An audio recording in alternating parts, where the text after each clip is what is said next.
Muy buenas noches. Bueno, yo soy Camila Lisset García Romero. Soy magíster en lo que es responsabilidad social corporativa y gestión del talento humano, especialista en el tema de población infanto-juvenil, trastornos del aprendizaje y también discapacidad. Actualmente trabajo en gabinete privado y también brindo apoyo a distintas instituciones. Por ejemplo, estoy ahorita con la Misión Internacional de Justicia, donde brindamos atención a víctimas de agresiones sexuales, y de esa manera también yo trabajo dando charlas en colegios que trabajan con niños con capacidades diferentes o discapacidad. Entonces, bueno, yo les voy a hablar un poquito sobre el módulo 4, que son los trastornos específicos del lenguaje y la fluidez.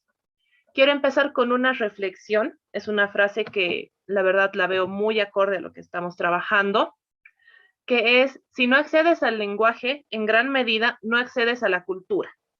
Es una frase que la dijo Mónica Rousseau, es una fonoaudióloga increíblemente buena, es de Buenos Aires y realmente trabaja muy bien con todo lo que es esta población.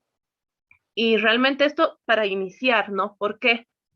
Porque nosotros como seres biopsicosociales tenemos que trabajar en un entorno. Somos parte siempre de una sociedad, de algo más grande.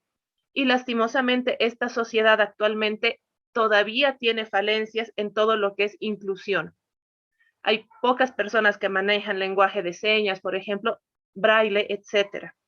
Entonces, cuando hay personas que tienen un tipo de trastorno del desarrollo, del lenguaje, de la escritura, le estamos cortando esta medida a la cultura, ¿no? Si no puede hablar bien y seguimos con el tema de, por ejemplo, exámenes orales, yo qué sé, estamos haciendo que el niño esté en una zona incómoda para él, ¿no? No está preparado por algún motivo, ya sea orgánico, ya sea psicológico. Entonces, estamos cortando y coartando el acceso que esta persona tiene a la cultura, a la sociedad.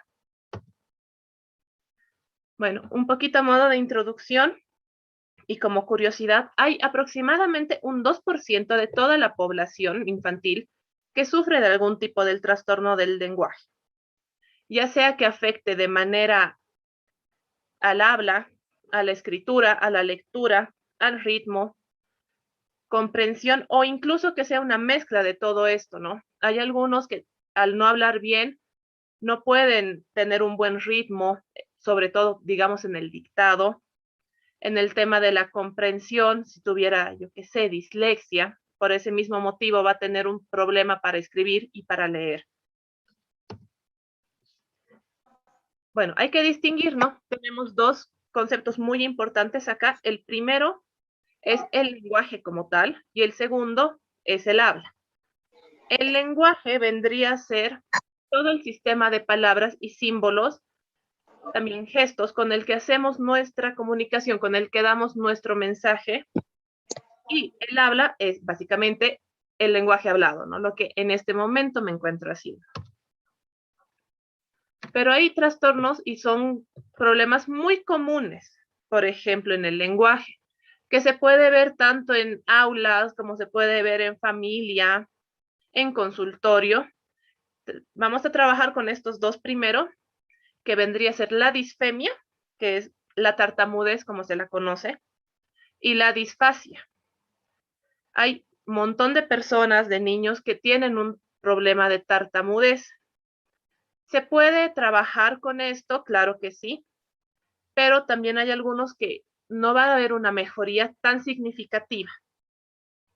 Se puede identificar esto usualmente ya cuando van al colegio, unos 5 o 6 añitos más o menos, y usualmente se da por la repetición de las primeras palabras, ¿no? De las primeras sílabas, perdón. Como pueden ver en la imagen, la niña tiene, bueno, es tartamuda, tiene disfemia, y la palabra perdón le cuesta pronunciar el inicio, entonces es perdón, ¿no? Entonces hay esta repetición. Y la disfasia, que también es algo muy común cuando nuestros peques están empezando a hablar, que vendría a ser como en el ejemplo, en vez del el niño que diga pelota, dice etota. Entonces, ahí se pueden dar cuenta, ¿no? Son ejemplos comunes, o que les cuesta decir, yo qué sé, mamadera, y dicen etera, ¿no? se les entiende porque los niños se pueden dar modos y nosotros también. Tenía pacientes, por ejemplo, que iban y ya más grandecitos con problemas del habla, con trastornos del lenguaje, hacían esta mímica cuando tenían hambre. Entonces, los papás entendían. Sería lo ideal que la sociedad se pueda adaptar a estos niños, ¿no?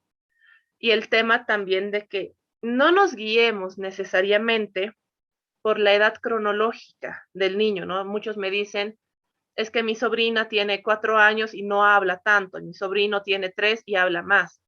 Entonces, cada niño es un universo, cada niño es único y por ende este ciclo también del lenguaje va a ser único, ¿no?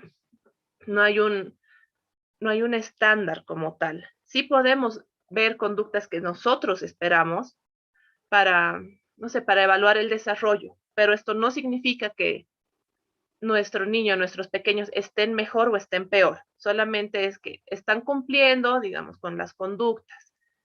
Por ejemplo, yo manejo mucho lo que es la escala del desarrollo abreviado de Nelson Ortiz y hay papás, ¿no? Sobre todo, o profesores que me dicen, pero es que ya tiene 4 años y no dice 20 palabras. Claro, pero compensa las palabras con, por ejemplo, señas, símbolos, o el niño se da modos. No puedo puntuar eso, lógicamente, pero en el informe, en conclusiones, ahí estará, ¿no? Que no tiene esta facilidad del habla, pero en todo caso sí puede dar a entender el mensaje que quiere comunicar, ¿no? Hablando un poquito de clasificación, porque bueno, me imagino que muchos aquí sabemos que las clasificaciones van cambiando de una época a otra, ¿no? Vamos a tomar en consideración dos que me parecieron las ideales. La primera es la clasificación de Ingram, es de 1970, entonces sí es un poco antigüita, pero me parece que nos va a servir mucho para que podamos tal vez en unos momentos agarrar, tal vez debatir y de esa manera poder ver cómo cambia, ¿no? La perspectiva de antes, cómo cambia ahora y cómo estaba antes. Ingram, como pueden ver en pantalla, lo que hizo es discriminar, ¿no? Los trastornos del lenguaje y de la fluidez acorde a su severidad. Entonces, había el grado 1, el grado 2 y así hasta el grado 4 que iban de leve a muy severo. ¿Qué pasaba con los que presentaban un grado leve, que es el grado 1, ¿no? Lo que pasaba es que había un retraso de la adquisición de los sonidos del lenguaje normal, ¿no? Sabemos que nosotros empezamos a hablar con el tema de sonidos, mímicas, onomatopeyas, ¿no? Hay muchos niños que conocen a los animales, pero no van a decir gato, van a decir miau. Entonces, hay un retraso leve en eso. También se puede identificar, ¿por qué? Por un lenguaje tardío, ¿no? Se inicia el lenguaje un poco tardío según la escala de Ingram. Hay dificultades en la producción de las palabras que nos emiten. Hay errores también en consonantes. Y también existe un vocabulario, bueno, hay un vocabulario normal y una comprensión normal, pero es la pronunciación lo que falla con el cuadro 1, ¿no? El leve. En el grado 2, que vendría a ser el moderado, como pueden leer, hay una comprensión normal, ¿no? Eso es lo que lo distingue, pero hay un retraso un poco más largo en lo que vendría a ser la adquisición de estos sonidos. También por qué otros ítems, digamos, lo podemos identificar en esta escala, es porque hay un atraso significativo del lenguaje, ¿no? Entonces, a los 2 años ya se espera cierto desarrollo del lenguaje, desarrollo esperado, voy a ser enfática en esa parte, y aquí hay un desarrollo más atrasado. También existe una progresión lenta en el desarrollo del lenguaje y también una forma gramatical muy simple para lo que se espera a su edad, ¿no? Entonces, son conceptos muy amplios, pero les recuerdo que esta clasificación es de 1970. En el cuadro severo es lo que hemos visto en el leve, pero acrecentado, ¿no? O sea, es más severo, cuesta más la adquisición del lenguaje. Hay un atraso que ya no es significativo, ya pasa a ser severo. Esto también afecta a lo que vendría a ser el desempeño gramatical del niño, una dificultad relevante en lo que vendría también a ser el manejo del vocabulario y dificultades en la comprensión. Y finalmente vamos a hablar de la escala, que es muy severa. Es un trastorno del desarrollo ya hablado, no se comprende muy bien el lenguaje, tampoco el significado de otros sonidos, y también puede deberse a una sordera aparente, ¿no? Entonces, hay dificultades graves para hacer una comprensión del lenguaje oral en la expresión, y hay muchos en el desarrollo de la escala 4 que tienen una expresión verbal prácticamente inexistente. Esa era la escala de 1970, ¿no? Nosotros ya estamos actualmente en el DSM-5, que es la otra, perdón. Estoy tomando la del DSM-4. En este caso vamos a hablar solamente de estos dos, que vendrían a ser el trastorno del lenguaje y el trastorno de la comunicación social. El DSM-4 es más actualizado, está actualmente en el 2013, no, perdón, en 1994, aquí tuve un error de typeo. Esta es la clasificación del DSM-5. Pero bueno, hablando del DSM-4, no hay muchos cambios.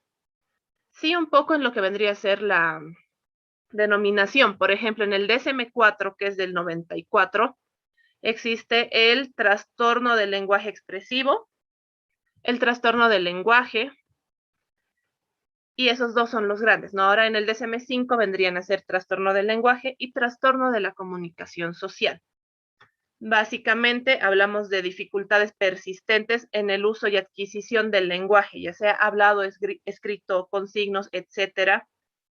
Una reducción en el vocabulario esperado, estructura gramatical limitada, vendría a ser en morfología y sintaxis, y hay un deterioro del discurso.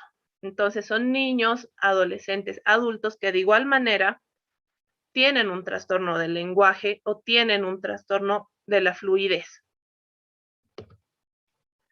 Vamos a hablar de algunos que son un poco más conocidos, más comunes, bueno, los que son papás, los que son profesores, los colegas psicólogos. ¿Cuántas veces no nos llega a consulta a un niño mal diagnosticado, ¿no? Que puede ser que tenga déficit atencional y para el profesor o para el director, yo qué sé. Y resulta que en sí no era TDAH, era una dislexia. Y obviamente la defensa del niño ante una dificultad era el movimiento, ¿no? La dislexia muchas personas consideran y dan ejemplos, incluso en la universidad escucho a estudiantes no hablando que dicen, ay, es que tengo dislexia porque invierten las palabras, ¿no? Y esa no es la dislexia. La dislexia vendría a ser la inversión, ¿no? De las letras, como se ve en la imagen. La P, la Q, la D y la B se pueden confundir. La letra M, la W, la E y el número 3 igual se pueden confundir entre sí. Entonces, esos son los ejemplos más comunes de lo que vendría a ser la dislexia. También tenemos a la disartría, por ejemplo, que tendría ya que ver con una lesión orgánica. Y la tan conocida afasia. La afasia es una incapacidad, ¿no? Para producir o comprender el lenguaje. Aquí hay tres tipos de afasia que las pueden ver. La más común es la de Broca, que vendría a ser una lesión en el área de Broca, que es la que está encargada, ¿no? Del desarrollo del lenguaje. Y es de las más comunes, es orgánica. La afasia es netamente orgánica. Y también hay señales de alerta. Nosotros, ¿a qué tenemos que prestar atención al estar en contacto con pequeños? A los 10 meses ya se espera cierto balbuceo. Por ejemplo, esta es una escala que estamos viendo de nuestra fonoaudióloga, ¿no? De la que les di la frase. Entonces, acá vendría a haber una ausencia o pobreza del balbuceo. Como seres humanos, todos tenemos la necesidad de comunicarnos, ¿no?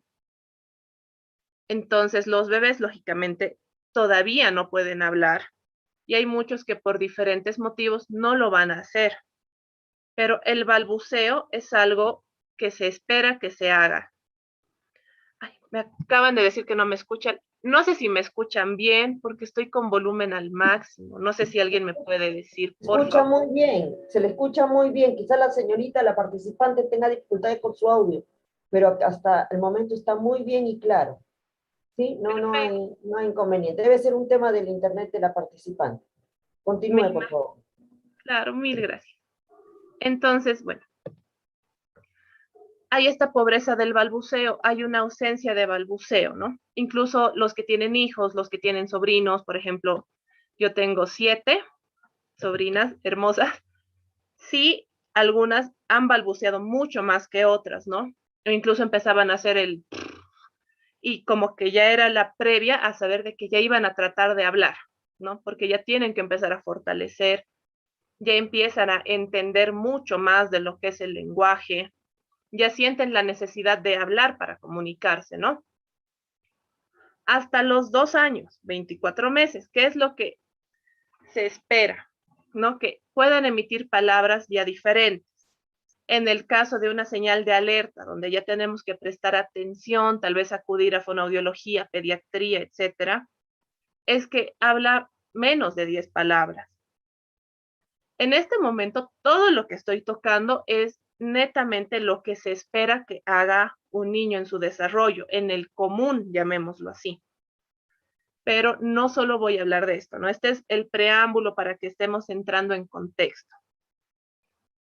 Hasta los 30 meses no habla con enunciados de 2 palabras. Ya pasados los 2 añitos, se espera que los niños puedan hablar, por ejemplo, mamá, no sé, mamá, papá, ¿no? Entonces ya nos está llamando, no secuencias lógicas, todavía no habla, no habla del todo claro. Entonces es como que une ya 2 palabras que tienen una relación entre sí, pero si hasta los 30 meses no hace esto, o sea, hasta los 2 años y medio no lo hace, hay que prestar atención.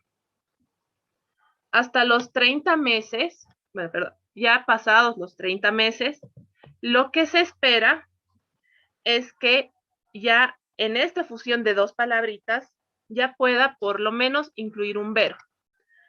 Mamá salir, papá comer. Entonces, un poquito rústico, llamémoslo a su lenguaje, pero, pero ya hay existencia de verbos, ¿no? A los 3 añitos, si no puede mantener una conversación, no necesariamente como nosotros lo hacemos como adultos, pero ya por lo menos mamá, ajaja, que se ría, que trate de hablar, que vaya a buscar a figuras con estas palabras que todavía no están conjugadas porque está en pleno desarrollo, nuevamente es una señal de alerta en el lenguaje. Y a los 4 añitos, errores fonéticos, ¿no? Esto ya tiene que ver con la pronunciación, con todo lo que vendría a ser la expresión hablada, ¿no? Del lenguaje. Entonces, podría deberse netamente a algo orgánico o podría ser que nuestro niño o niña tiene un problema psicológico. Antes de que vayan con el psicólogo, siempre se recomienda, claro, que se descarte causa orgánica. Entonces, van algunos papás, ¿no? Con colegas, incluso conmigo, llaman, etcétera, y me dicen, quiero que evalúe a mi niño que todavía no habla y tiene 4 años. La primera pregunta que se les hace, al menos yo, es, ¿ya lo ha llevado a fonoaudiología, a terapia del lenguaje? No. Entonces, primero les digo que vayan ahí, porque si es algo orgánico, se necesita un trabajo multidisciplinario, ¿no? Ahora, si es algo netamente emocional que hablaba y luego no, entonces ya obviamente ahí entramos primordial, ¿no? Ahora vamos a hablar, y este es mi fuerte y me parece algo sumamente importante, es algo que es complicadísimo porque varía de persona a persona, varía de caso a caso, y claramente nunca va a haber 2 casos iguales, ¿no? Jamás, porque cada ser humano es único. Vamos a hablar un poco de lo que es la importancia del área psicológica en todo lo que vendría a ser el desarrollo del lenguaje.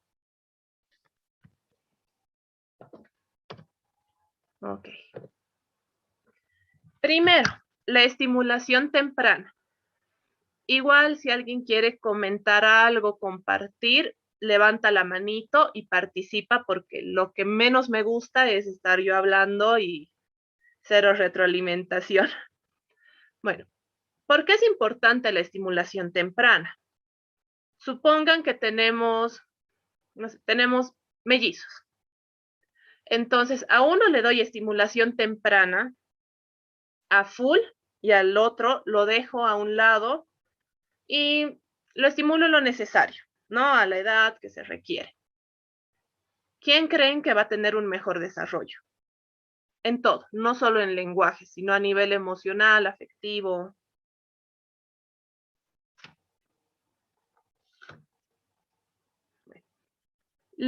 Bueno, el niño que va a tener mejor desarrollo, un desarrollo más adelantado, acelerado, va a ser a la persona que le esté dando la estimulación temprana, porque me estoy enfocando en potenciar sus capacidades, me estoy enfocando en sacar lo mejor que él tiene. Voy a trabajar con él desde lo más chiquitito hasta lo más grande, voy a proyectar. Pero si no hay esa estimulación temprana, no hay punto de comparación, ¿no?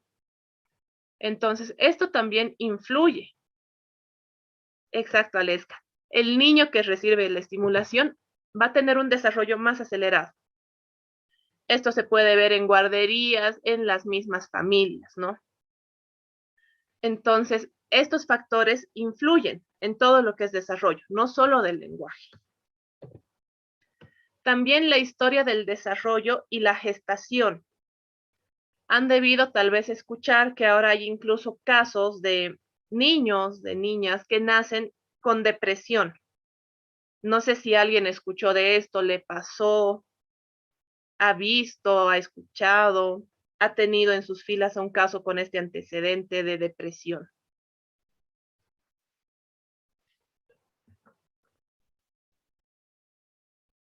Creo que no. No. Perfecto. Ya, les voy a comentar un poquito de lo que es lo que pasa cuando un niño nace con depresión, porque sí se puede, ¿no? Entonces, cuando un niño nace con depresión, tiene desde ya problemas con todo lo que vendría a ser desarrollo. ¿Por qué? Porque es un niño que ya nació deprimido, ya nació desganado, probablemente la historia afectó, ¿no? El casito que yo conozco de depresión en un nacimiento es justamente de un caso en el que lastimosamente la madre tuvo que estar sola en toda la gestación, el papá se separó y la dejó gestando. Entonces, obviamente, las emociones que nosotras como mujeres podemos transmitir a nuestros hijos en el vientre es muy fuerte, ¿no? No es solo cuento, digamos, no es solo pediatría, afecta. Entonces, la madre llegó a tener patrones de depresión durante su gestación y obviamente la menor nació con depresión. En ese caso también el médico habló de que tenía pulmones más débiles, no lloró, por ejemplo, ¿no? Es como que nació sumamente desganada y es algo que afecta, ¿no? Entonces, imagínense si nosotros adultos que ya entendemos mejor nuestras emociones, hablamos ya con otras personas, socializamos, ya hemos vivido, a veces nos cuesta, ¿no? A veces es sumamente triste para nosotros el levantarnos, el salir, el movernos. Ahora imagínense cómo lidiamos con la depresión en un recién nacido que ni siquiera abrió sus ojos y ya está deprimido. Es complicado, es sumamente complicado y es algo que va a afectar, me parece que totalmente todo el desarrollo que tenga esta pobre niña, ¿no? Porque no tuvo la oportunidad de hacer un conocimiento, no tuvo la oportunidad de hacer la creación del autoconcepto, de la historia, nada, es directamente ya llegó con eso y es complejo porque no va a tener las mismas oportunidades, no va a tener el mismo desarrollo, no va a tener la misma iniciativa. Entonces, ¿qué es lo que hay que hacer? Estimulación temprana, a full, ¿no? Entonces, hay que trabajar los papás, las mamás. Sí, claro, leyendo el chat, lo ideal, claro, es primero trabajar con la madre, porque trabajar con un recién nacido es complejo, no ha desarrollado el lenguaje, no ha desarrollado la posibilidad de comunicarse, tampoco es que nos va a ver, ¿no? Todavía tiene que trabajar un poquito en lo que es visión. Entonces, sí, se recomienda y recomiendo totalmente el primero trabajar con la mamá, con los familiares, ayudarla a que, bueno, más que eso es, la depresión puede ser pasajera, ¿no? Hay depresión postparto, hay la depresión del embarazo, estamos viendo cómo cambia nuestro cuerpo, algunas se ponen mal, ¿no? Preeclampsia, eclampsia. Entonces, son cosas que se nos escapan de las manos, ¿no? Porque el embarazo es un estallido gigante de hormonas. Entonces, usualmente cuando se dan cuenta que tienen depresión o que están cumpliendo con ciertos criterios de depresión o episodios de depresión, es el desgano, la falta de motivación a hacer algo, la falta de motivación a moverse, el llanto, ¿no? Pero no es un llanto que estoy viendo algo triste y lloro, es un llanto que simplemente me inunda. Esos son patrones, por ejemplo, para que consideremos de que pueda ser depresión. Entonces, trabajando con las mamás, con los papás, con los tutores, sí podemos ayudar, ¿no? Porque los niños son sumamente receptivos, más cuando son bebés, todo lo que se les habla desde que estamos gestando, eso se les queda. Esa incluso vendría a ser la historia del desarrollo, la prehistoria, ¿no? Como le llamamos. ¿Por qué? Porque ni siquiera nació, pero yo ya le estoy dando una carga al vientre, ¿no? Le estoy dando una carga a mi bebé. Me encantaría, no sé, que sea, si eres mujercita, quiero que seas esto, si eres varoncito, vas a hacer esto. Incluso con la elección del nombre, ya les estamos dando cierta carguita, ¿no? Te vas a llamar, no sé, vamos a ver, Esmeralda, porque así se llamaba tu abuela y era una mujer muy fuerte y no sé qué. Entonces ya estamos dirigiendo el destino, ¿no? Ya estamos indicando hacia dónde quisiéramos que vaya, qué quisiéramos que sea, etcétera. Y no es que solamente es de boca para afuera, ¿no? Los pensamientos igual le van a llegar. Si como madre o como padre, porque igual los papás interfieren mucho en el embarazo, ¿no? Son gran parte de la gestación. Hay peleas, hay discusiones, yo estoy renegando, transmito eso al vientre, ¿no? Las pataditas, por ejemplo, son de las primeras pautas que nosotros tenemos como humanos para comunicarnos. Y ya se puede ver, ¿no? Ay, le gusta que le digas tal cosa, mira, sentí como patea. Entonces, ahí ya estamos comunicándonos, ¿no? Pero sí, hay que trabajar con la madre, hay que hacer un intensivo de todo lo que es estimulación con los bebés que nacen con depresión, porque no solamente es que hay depresión del recién nacido, también puede ser niños que están en preescolar que ya están deprimidos o que ya tienen criterios de depresión. Y es algo que está pasando incluso más ahora, ¿no? Y es ¿por qué? Por el bombardeo que nos llega, ¿no? Por Facebook, por redes sociales, las noticias, que la pandemia, que la guerra, que esto, que el otro, que calentamiento global. Todo eso afecta y todo eso nos puede llevar a pasarle esto a los hijos, ¿no? No sé si sabían de que antiguamente, digamos, a la realeza en China, cuando estaba embarazada la emperatriz, no se les, o sea, estaban todos terminantemente prohibidos de darle malas noticias o darle alguna noticia o hacer algo que pueda estresarla. Y es porque sabían que tenían que a esa madre, a esa futura madre, darle absolutamente todo lo mejor, toda la paz del mundo, para que así el hijo salga tranquilo, no salga con un desarrollo adecuado, nazca sin novedad. Y es porque desde que estamos en el útero, ya estamos creando nuestro lenguaje, ya estamos asimilando, ya nos estamos apropiando, ¿no? De lo que son significantes, palabras, los dichos, incluso hasta tradiciones familiares, ¿no? Entonces, esto es súper importante, va a variar de persona a persona, no va a ser el mismo desarrollo, ni siquiera entre hijos de distintas, o sea, entre hijos de mismos padres, ¿no? Porque los que son papás han debido ver. Son 2, 3 hijos y ni uno es igual en carácter al otro. Ni uno. No se parecen en prácticamente nada. Más que, bueno, en lo que somos por fuera, ¿no? Nuestros rasgos, tal vez gestos. Sí, lo ideal, Aleska, sería evitar las malas noticias, ¿no? Sobre todo el caer en lo que es la infomanía, que es, me llega bombardeo, no me doy el tiempo de leer, de asimilar, noticias falsas que le llaman, ¿no? Pero es bien complicado, es sumamente complejo hacer eso porque todo ahora es mala noticia, ¿no? Que están secuestrando, etcétera. Entonces, hay incluso un tema generacional con esto, que vendría a ser póngase, la generación de los 30, 20 a los 30 años, ya no quieren tener hijos. Y es por este criterio, ¿no? De qué les vamos a heredar y qué prefieren tener animales, ¿no? Me parece perfecto.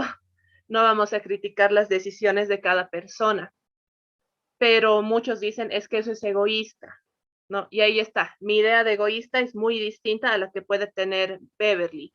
La idea de egoísta que tiene Beverly es distinta a la que tiene Sofía, porque para esa generación es lo mejor, más bien es egoísta traer más gente, ¿no?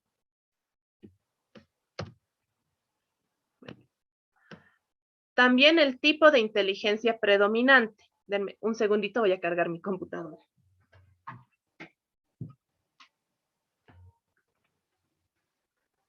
Listo.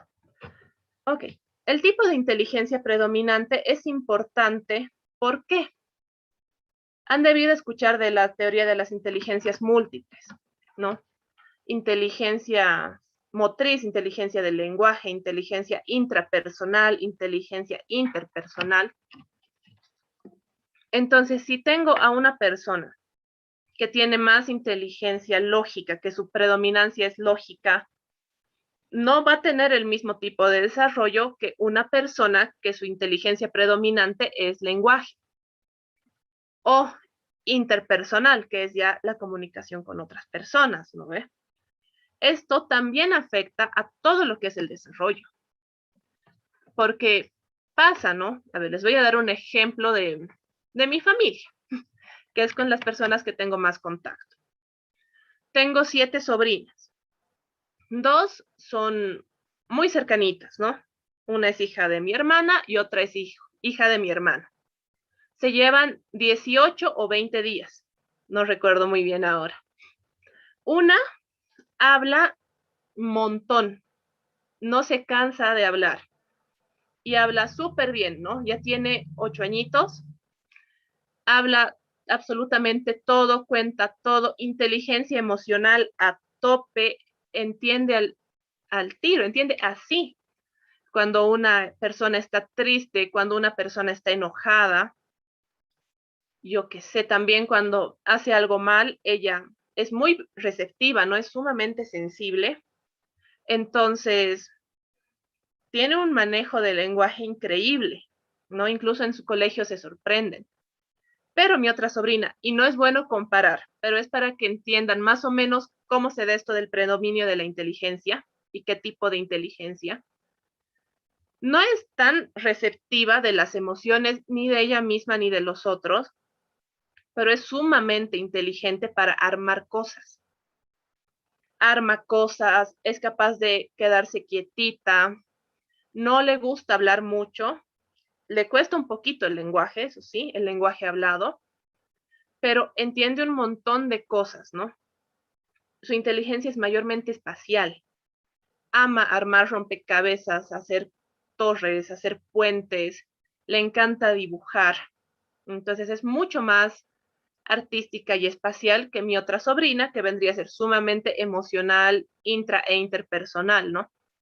20 días de diferencia y hay muchísima distinción entre ellas, ¿no?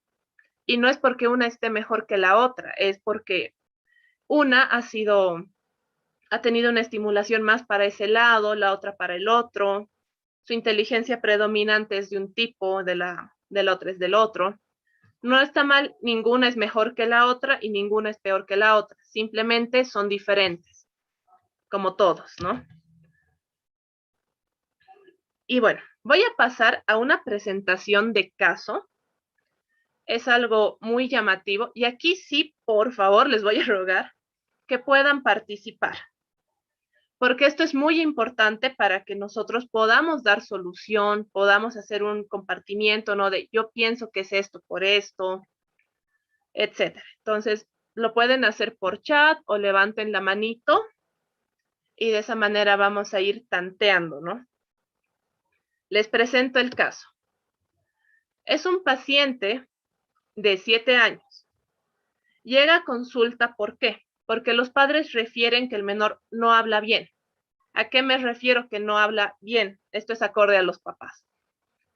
Que no se desenvuelve con otros niños, que tiene problemas en el colegio, le cuesta tomar dictados, le cuesta exponer, le cuesta entablar conversaciones con adultos, con niños de su edad o menores. En casa los padres refieren que no habla, que lo que el niño hace es señala, ¿no? O sea, la mamá le pregunta, ¿no? ¿Qué quieres? Y el niño señala, no habla, no habla para nada. A lo mucho mencionan que emite sonidos, ¿no? De y no. El no está bien marcado en él. Sí tuvieron consulta previa con fonoaudiología y pediatría. Se descartó el tema de trastornos orgánicos. ¿Cómo ha sido la conducta en consulta? Paciente pequeñito, demasiado tranquilo, ¿no? El consultorio que yo tengo está llenito de juguetes, obviamente ordenados, porque sigo mucho el método Montessori, entonces me gusta que lo vean ordenado para que ellos cuando lo usen lo vuelvan a dejar donde lo han visto, porque si yo lo tengo todo ahí botado, lo van a dejar botado, lógicamente. No mostró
Muy buenas noches, creo que hemos tenido una dificultad con la conexión de la expositora. Vamos a dar un espacio de tiempo para que la restablezca.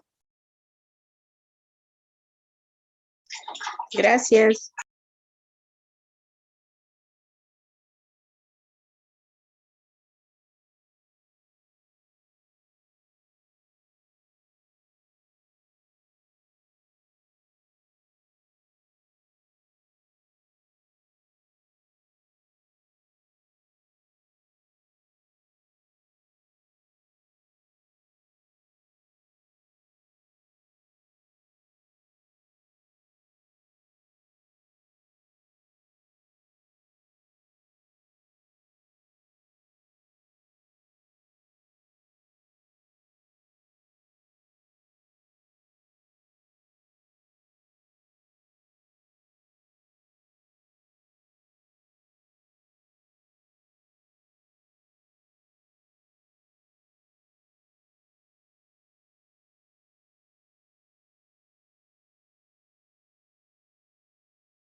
Les pido mil disculpas, mi señal está mal, no sé qué pasó. No sé si me pueden ayudar compartiendo la presentación, por favor, porque en este momento estoy del celular y no les voy a poder mostrar la presentación, se va a ver muy pequeñita. Por favor. Deme un momento, estimada colega. Si gusta, usted puede continuar con su exposición para mientras yo cargo la presentación. Muchísimas gracias. No sé si alguien me puede indicar hasta qué parte me escucharon para que lo pueda retomar, por favor.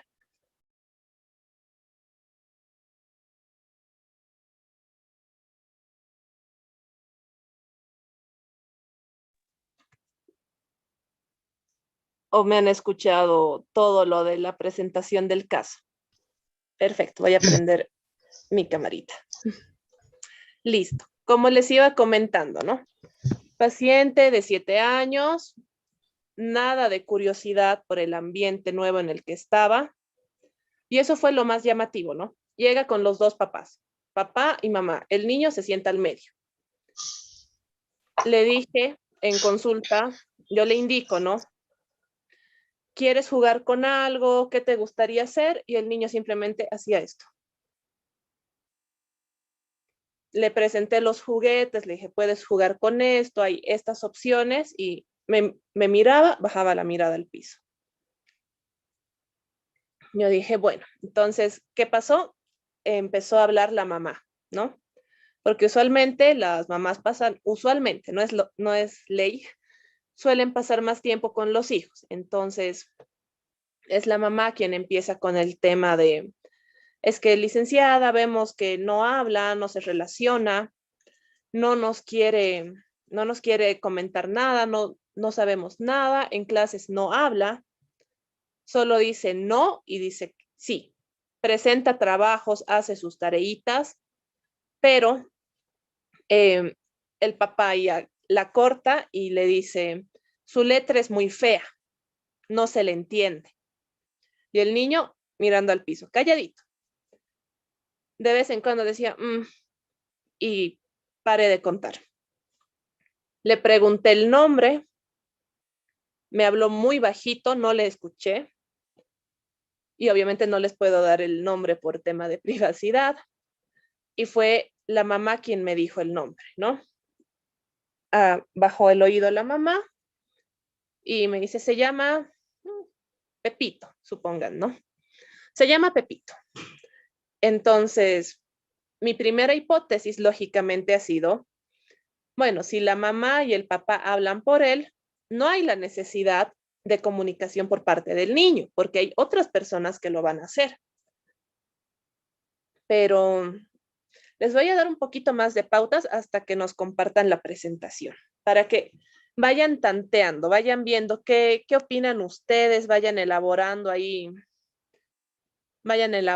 sus hipótesis diagnósticas. No hay hipótesis malas, no hay hipótesis mejores, no hay nada. Son hipótesis justamente por eso. Y luego yo les voy a explicar qué pasó, ¿no? También el niño tenía esta manía. Hablaban los papás y empezaba a hacer esto con sus manitos. Y cuando notó que yo me fijé en ese gesto, agarró y simplemente empezó a mover los pulgares, ¿no? Ya no eran todos los dedos, era este movimiento. Se callaban los papás, el niño simplemente se agarraba las manitos y miraba un punto fijo. El niño miraba mi escritorio, se enfocó en eso y evitaba el contacto visual. Hipótesis de una profesora era de que el niño tenía autismo, ¿no? Me parecía muy apresurado el diagnóstico, los papás lo llevaron, no había ningún tipo de lesión orgánica, entonces yo dije, bueno, por mi parte, yo al menos descarto el tema de autismo. La mamá seguía hablándome y demás, aparentemente eran un buen matrimonio, llevaban como 10 años de casados, hijo único, vivía con los dos, vivían los tres solitos, no vivían con la familia ampliada. Entonces, de ese lado era un poquito más fácil, digamos, el empezar a disgregar mis opciones de diagnóstico. Me dijeron que le tome una evaluación del desarrollo. Agarré, lo evalué con mi escala de Nelson Ortiz, que para mí es maravillosa, porque mide todas las áreas que nosotros necesitamos. Motricidad, muy bien, demostró mucha destreza con la pelota, demostró destreza al momento de saltar, de jugar. Pero ojo, solamente jugaba y hacía lo que yo le decía. Si yo le decía salta la cuerda 2 veces, saltaba 2 veces. No saltaba más, no saltaba menos. Terminaba, dejaba de donde había alzado el juguete, se sentaba nuevamente. No quiso dibujar. Ahí los papás me dijeron que fue por el tema de la pinza. No sabía si creerle, porque bueno, muchas veces los niños se cohíben, ¿no? Se cohíben por el tema de, yo qué sé, de que, bueno, obviamente si a mí me están juzgando, les voy a mandar el enlace de la presentación ahí, tal vez así es más fácil que lo puedan ver.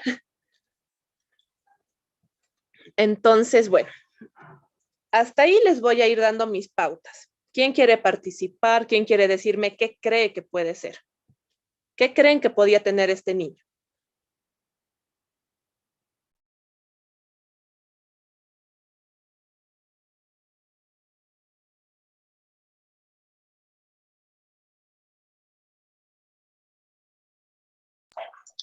Buenas noches. Tal vez solo escuchando pensaría más que tal vez un poco de los conflictos parentales. Ya, perfecto. Más o menos, ¿qué tipo? ¿Cómo crees que le afectó? Danos un poquito más de detalle, por favor.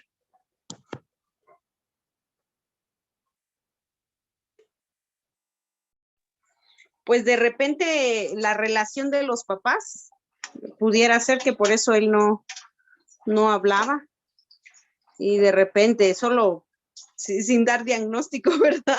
Solo es la percepción mía.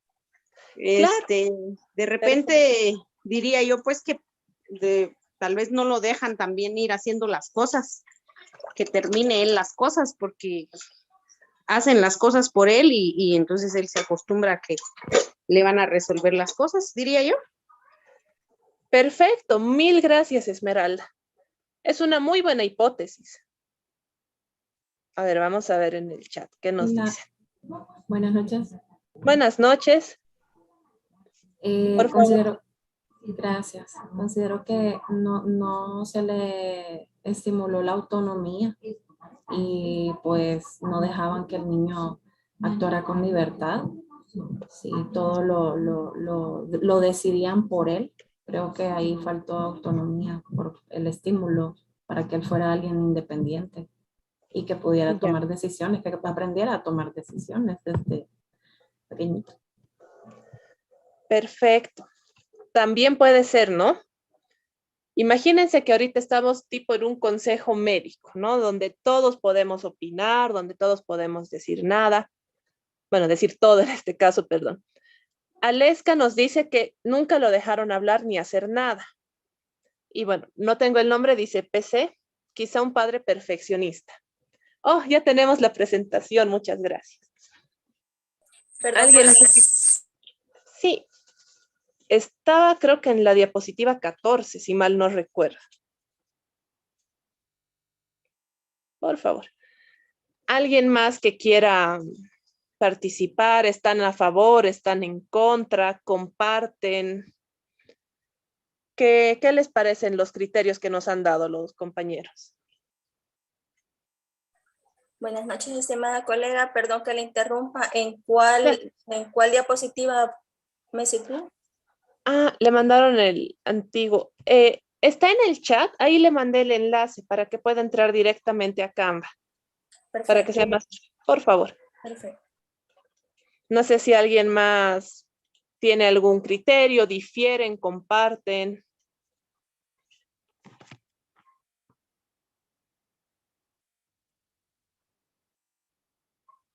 Coméntenme un poquito. Porque ya saben que entre más opciones tengamos, más fácil vamos a poder llegar a un criterio, ¿no?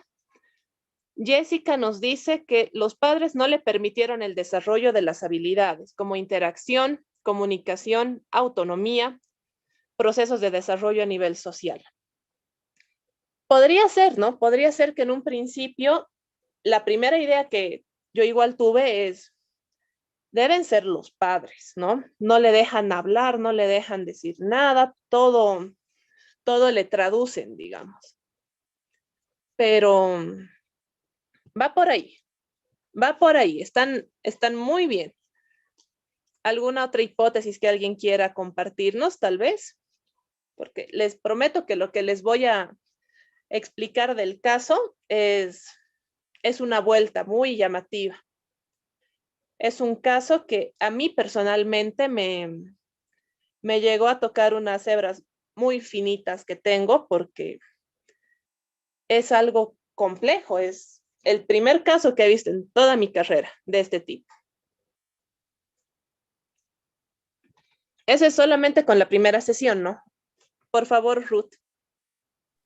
Muy buenas noches. Sí, lo que yo coincido con las compañeras en cuanto a que quizás no se le ha dado la autonomía al niño, y también tendríamos que ver el factor de que no siempre pasa, ¿verdad? Que por ser hijo único pueda que también el estímulo en relacionarse con otros niños, el contexto familiar, quizás solo tendría a relacionarse con adultos, ver de qué forma eso también él podría interferir un poquito en cuanto al habla, ver también, siento yo que los padres, en este caso el padre, según nos comentaba, vea, quizás tiene un factor bastante como que perfeccionista, quizás no lo deja, como nosotros decimos, expresarse, o quizás se le corrige al momento que él quiere expresar algo, entonces también quizás esto podría afectar. Sí, muy bien, Ruth. Perfecto. Yo igual tuve esa hipótesis, ¿no? Como les decía, cuando vi que el papá le criticó sobre todo la letra, yo dije, debe ser el papá, ¿no? En psicología manejamos el tema del cambio de foco, ¿no? Es un concepto que se me quedó muy marcado desde mis primeras clases. Y una docente de psicología sistémica lo explicó como que muchas veces el niño que va, o sea, el niño que mandan a consulta y ahí le ponen el foco, en sesiones nos damos cuenta que el foco apuntaba para otro lado. Y yo dije, no, debe ser el papá. Estoy así, segurísima que es el papá. Y también la mamá, ¿no? Porque yo dije, la mamá habla por él y todo eso. Entonces, es una diapositiva más, creo que ya no hay más hipótesis, no les voy a exigir que hagan. Perfecto. Ahora les voy a explicar el caso. Siguiente diapositiva, por favor. ¿Qué pasó en este caso? Puede ser, yo también a veces manejo eso y digo, bueno, tal vez el hermanito, ¿no? Para que aprenda a socializar, a compartir, pero ¿ayuda? Claro que ayuda, pero también hay otras maneras de trabajar, ¿no? Recuerdo que pasadas las sesiones yo manejé esto y dije claramente, ¿no? Yo dije, bueno, seguramente lo que pasa aquí es lo que todos mencionan, ¿no? Yo dije, es que es el papá que no le fomenta, que el papá no lo apoya, encima la mamá como que trata de darle todo. Claro, uno como papá o como madre siempre busca el bienestar, ¿no? No vamos a estar ahí. Usualmente, ¿no? También hay papás que son más rudos y todos manejamos de distintas maneras, todo, ¿no? Siempre. Recuerdo que pasaron las sesiones, la segunda sesión ya hablaba, no, o sea, ya por lo menos se levantaba del asiento, me miraba como para pedirme permiso, me mostraba el juguete, ¿no? Él agarraba, por ejemplo, y agarraba y así me mostraba. Y yo le decía, sí, dale, juga, ¿no? O sea, si quieres, jugar. Me sonreía y jugaba. Y luego dije, creo que estoy mal. Tal vez no deberían estar tan cerca los papás. En la tercera sesión yo recuerdo que le dije a los papás que por favor se me podían esperar afuera. ¿no? Entonces me dijeron que ya que iban a esperar en el auto. Estaba ahí con el niño jugando, porque bueno, cuando no quieren hablar, como práctica que yo tengo, les puedo decir que jugar es clave para que los niños se puedan abrir. Entonces, agarré, estaba jugando, le estaba enseñando un poquito a mejorar la pinza, y me acuerdo que el niño, claramente pronunciando a la perfección, me dijo, yo no quiero hablar. Y yo me quedé en shock y dije, wow, o sea, sí puede hablar, no es que le cuesta, no es que hay un problema, no, nada, ¿no? O sea, mis hipótesis me las desmoronó. Y yo era de, ¿por qué no quieres hablar? Le dije, a ver, dime un poquito, ¿qué te pasa? Y se agarró del lápiz, empezó a dibujar, estaba dibujando garabatos, no quería dibujar nada, eran puros garabatos circulares. Y yo le dije, ¿qué pasó? Ni me miró, no hizo contacto visual, perdón, no hizo contacto visual y seguía con sus garabatitos y me dijo, hablar solo trae problemas. Pronunció bien todo, sí había un problemita con la PR, pero nada así, wow, significativo, no era un problemita. Y yo, ¿qué pasó, no? O sea, ¿qué hago ahora? ¿Cómo le digo? ¿Cómo interfiero? Porque me dejó seca, ¿no? Que alguien que se supone que no podía hablar, alguien que se supone que tenía, yo qué sé, autismo, alguien que tenía un cuadro previo de TDAH, o sea, lo diagnosticaron con todo, pero absolutamente con todo. Y ningún diagnóstico era cierto. Traté de ser lo más precavida posible con el contacto que yo podía tener con él, para no asustarlo, para no retraerlo nuevamente, porque es como que se abrió el capullo y estaba a punto de salir la mariposa. Entonces le dije, ¿me quieres hablar de esto? Y me dijo, sí, seguía no dibujando. ¿Por qué dices que hablar solo trae problemas? Y recuerdo que esta frase, miren, ya deben ser unos 6 años, que todavía me resuena, y me acuerdo como si me lo hubieran dicho hace 2 minutos. El niño me dijo, hablar solo trae problemas porque mis papás hablan y pelean. Entonces prefiero no hablar. Me dejó seca. Claro, o sea, el niño necesitaba estar, claro, el niño necesitaba estar solo, él necesitaba estar lejos de sus papás porque no podía hablar, no iba a hablar delante de sus papás. Y yo dije, claro, o sea, yo en consulta estaba tan enfocada en identificar el problema del niño que totalmente anulé la conducta de los papás, que hasta en eso discutían, ¿no? El papá que decía, tienes fea letra, la mamá que lo miraba feo, no tiene fea letra, es que tú no lo quieres como yo lo quiero. Entonces, empezaban así, pero yo no me enfocaba en los papás, me enfocaba en el niño, porque claro, mi paciente era el niño, pero el niño ha sido un resultado de las conductas de los papás. Luego, ¿qué hice? No hablé, obviamente no les podía decir eso a los papás, dije, voy a averiguar un poquito más. ¿Y por qué esto les estoy contando? ¿Por qué esto es tan relevante?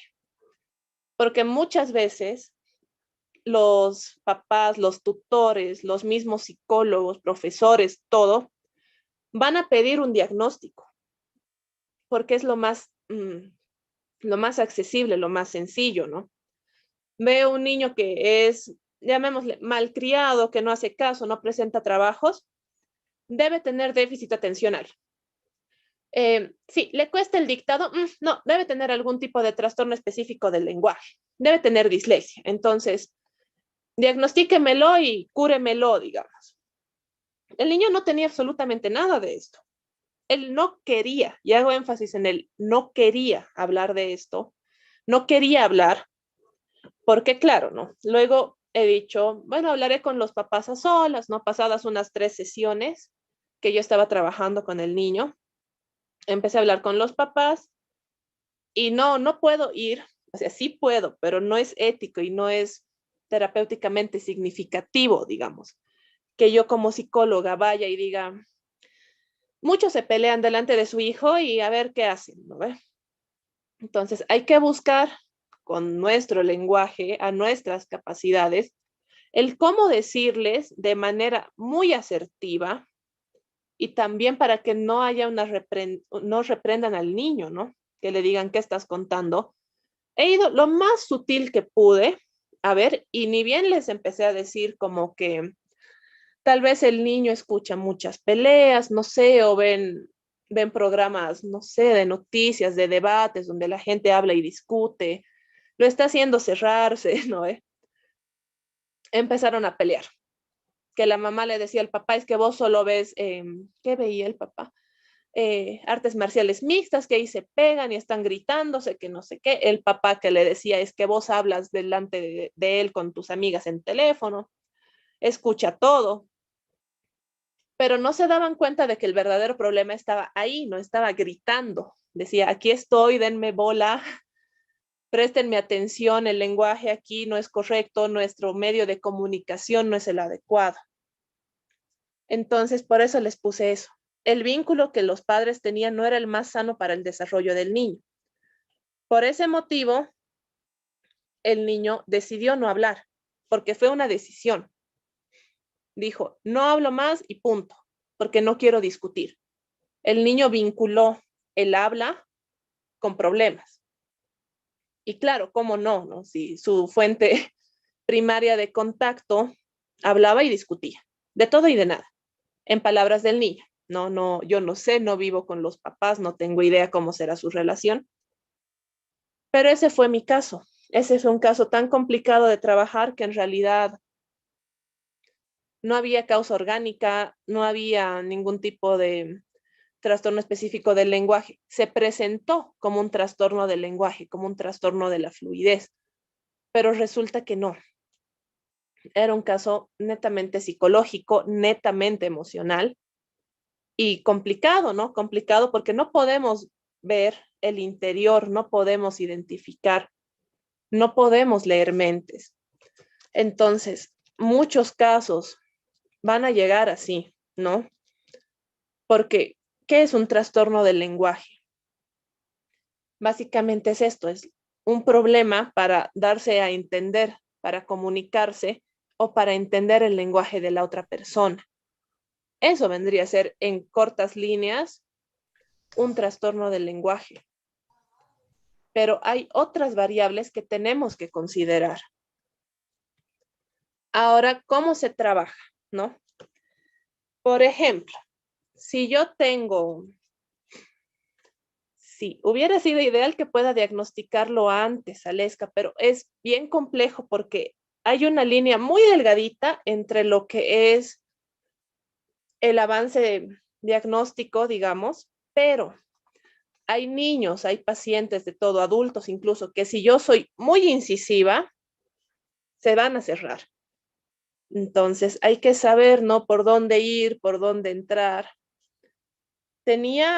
Igual les voy a comentar otro casito, tenía otro paciente yo, que era, incluso recuerdo, estar en una casa hogar donde yo trabajé, que mi directora me dijo, ni te le acerques al Pepito nuevamente, porque es un malcriado y no tiene arreglo.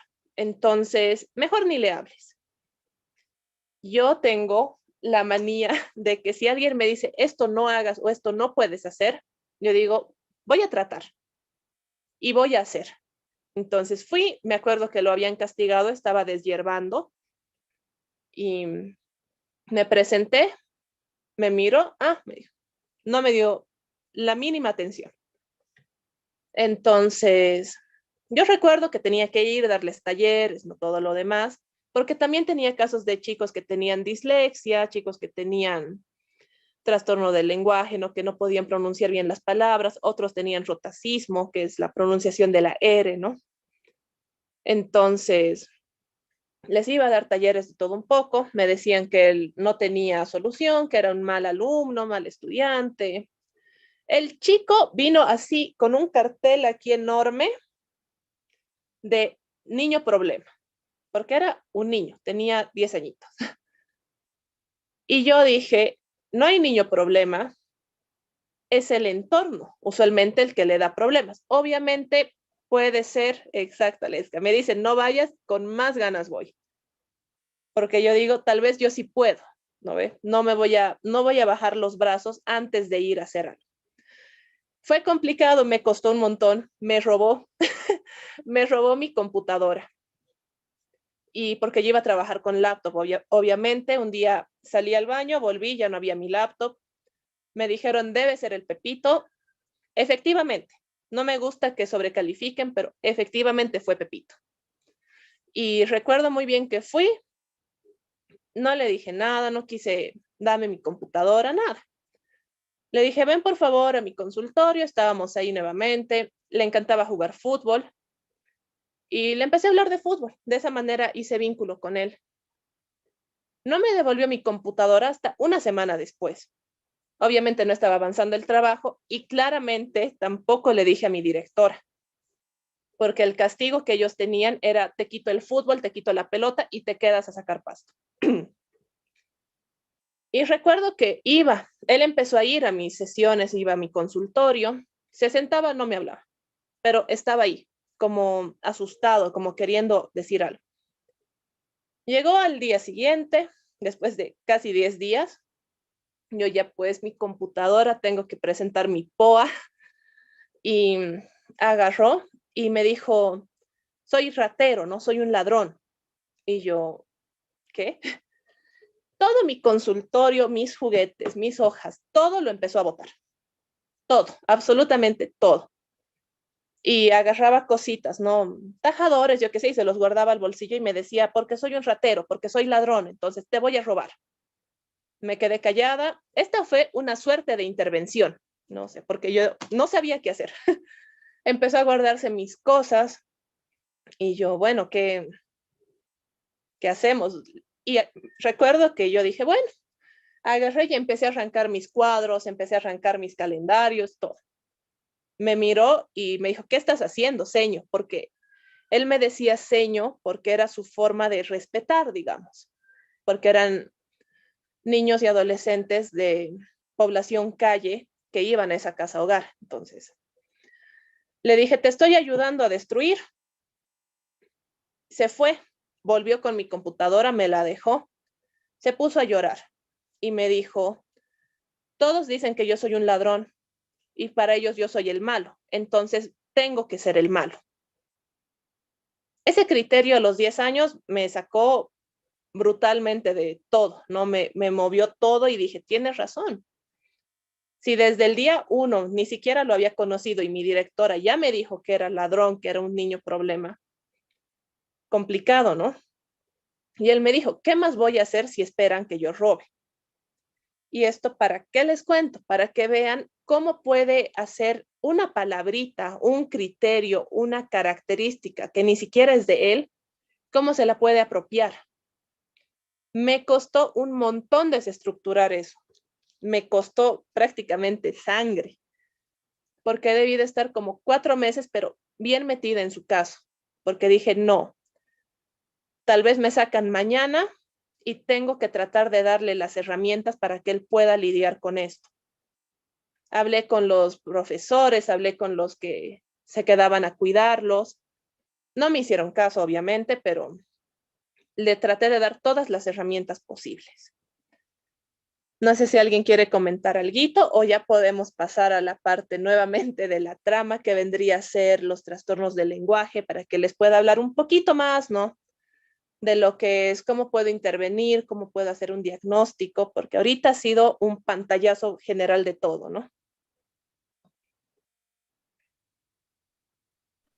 Excelente, mi estimada Camila. Yo creo que podemos continuar. Quería preguntarle si es que hay otra diapositiva para poder ir mostrando. Y bueno, y pedirle a los participantes que vayan escribiendo, que anoten sus preguntas, porque les vamos a liberar la participación en el micro, o en todo caso que vayan escribiendo para que no se olvide, ¿ya? Porque estamos bastante interesados y es como cortarlo y queremos ir avanzando con esto. Claro. No, no se preocupe. Yo tengo las diapositivas, pero no tengo señal y no tengo cómo compartirle. Si Pero, lo pudiera pasar rápidamente, por favor, al WhatsApp a la señorita Pamela, claro, si me da un momentito. O si no, mientras podemos que volver a vamos, las primeras diapositivas y así voy a hacer más énfasis en los 3 casitos que estaban, ¿no? entonces Que vuelvo a la primera diapositiva. sí, por favor, Mientras, que ya,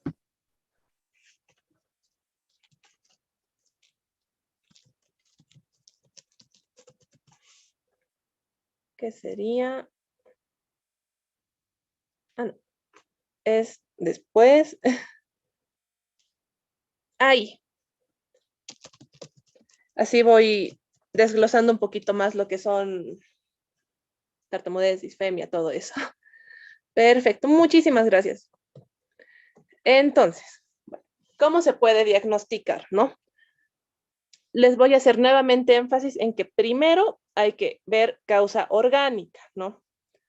No somos todólogos, yo no soy, por ejemplo, fonoaudióloga, no sé, hay a veces problemas de frenillo que afectan, problemas de incluso labio, no labio leporino, que es el más común, algo orgánico que afecta al oído medio. Puede ser que también exista un tema de retraso en el lenguaje por justamente que tal vez es débil auditivo, no escucha a cabalidad, etcétera. Entonces, no es bueno encasillar, no es bueno que sobrediagnosticar, como le decimos, ¿no? En este caso, como pueden ver nuevamente, la disfasia vendría a ser un trastorno. Básicamente es una falta de coordinación, ¿no? De las palabras, puede ser, obviamente es fonético, y esto también es por una causa orgánica. Muchas veces la disfasia se debe a una lesión cerebral, a una lesión orgánica. También puede ser por una condición cromosómica, ¿no? Incluso por genética. Y en este caso vamos a hablar de que, o sea, ¿yo qué puedo hacer si es algo orgánico, no? Psicológicamente, pedagógicamente, puedo adaptar mi currícula, no puedo trabajar más, pero hay que ser un poquito más realista y también sabemos que hay muchos colegios, muchas escuelas donde meten 20, 30 niños y resulta que solamente hay una profesora, un profesor, y obviamente no le vamos a pedir que tenga consideración extra, ¿no? Porque humanamente no es posible, hay mucha carga laboral. Ahora, ¿cómo podemos identificar a la disfasia? Básicamente, así a grosso modo, nosotros podemos identificar o parar las orejas, digamos, con esto. ¿Con qué? Uno, dificultades en reconocer objetos cotidianos, ¿no?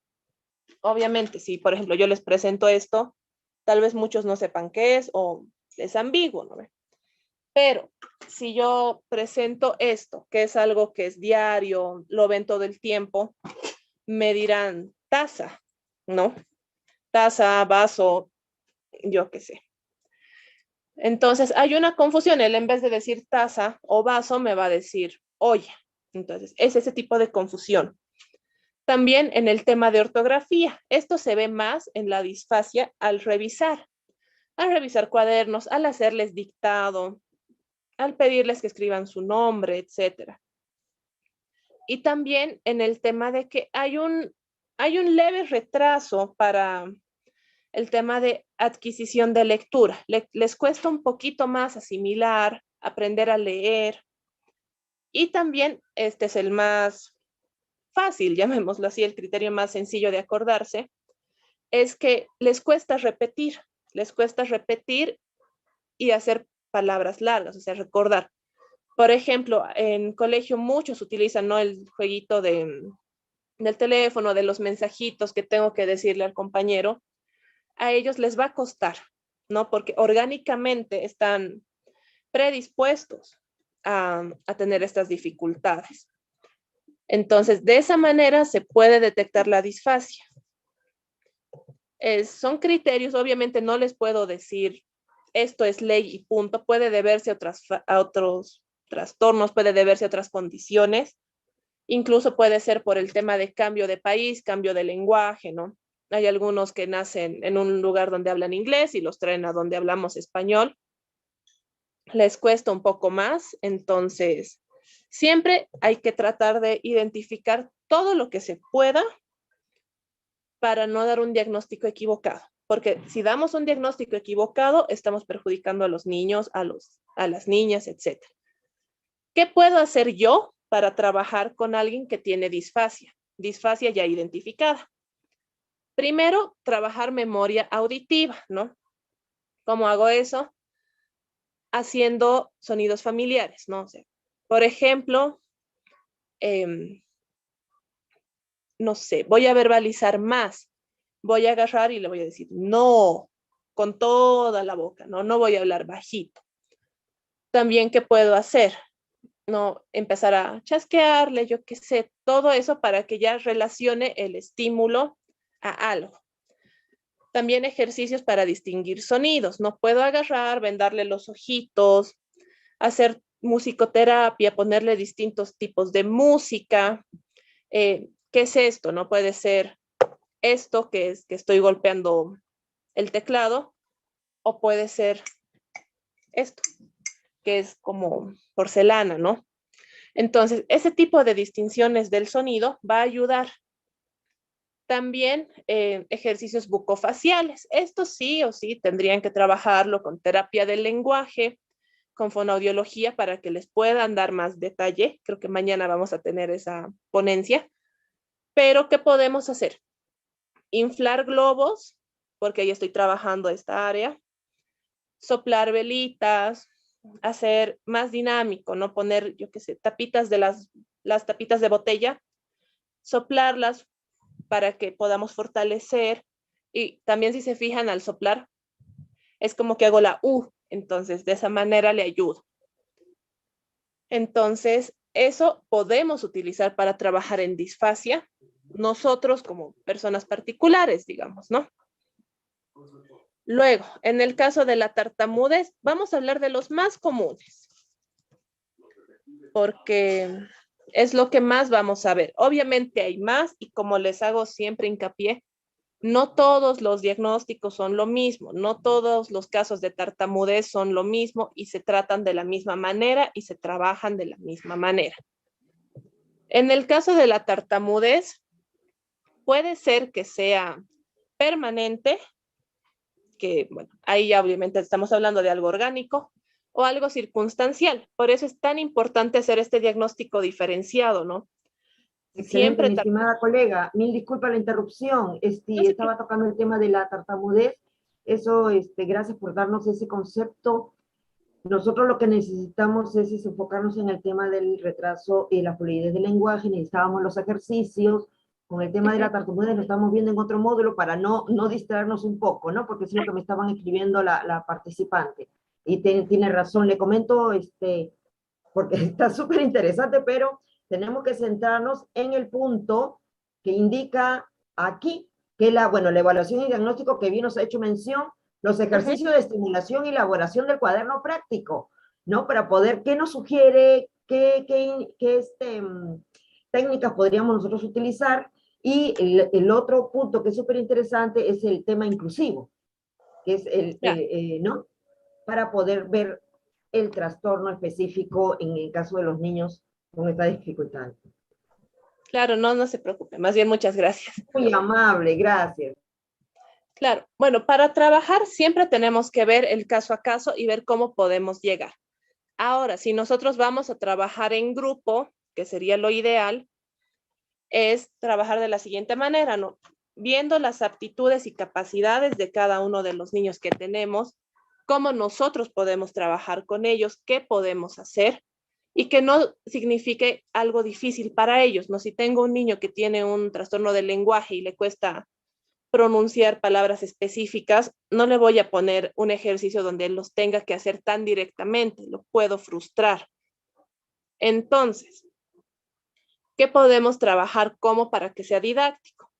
Las canciones pueden ser una muy facilita, ¿no? Es la más común que todos conocemos, que es empezar a cantar con onomatopeyas, hacer sonidos, hacer ronditas, pero si en ese caso el niño o la niña no va a querer trabajar con esto, perfecto. Podemos hacer adivinanzas que sí o sí involucren la respuesta de una onomatopeya, ¿no? Entonces, una respuesta clarita que empiece a trabajar, que empiece a fortalecer los músculos de la cara, el trabajo multidisciplinario. En aula, ¿qué hacemos? ¿Qué se puede realizar en aula? Podemos tratar de identificarnos si nosotros como profesores, como padres, tutores, vemos que hay cierta dificultad en asimilación de conceptos. Lo más adecuado, lo más accesible para todos es identificar a estos niños, no hacer señalamientos en aula, porque voy a lograr que la gente lo señale. Muchos niños a veces pueden usar esto para burlarse y de esa manera afectar su autoestima, ¿no? Las ganas que el niño tenga de asistir, de trabajar. Entonces, ordenar el curso de cierta manera que nos pueda escuchar y que pueda sobre todo ver cómo pronuncio, cómo hablo, porque si está al fondo y tiene un problema orgánico de audición, no va a tener el mismo resultado que si lo siento adelante, donde además va a poder leer mis labios, ¿no? Eso también se puede realizar. Ahora, desde la psicología, también, ¿qué podemos hacer?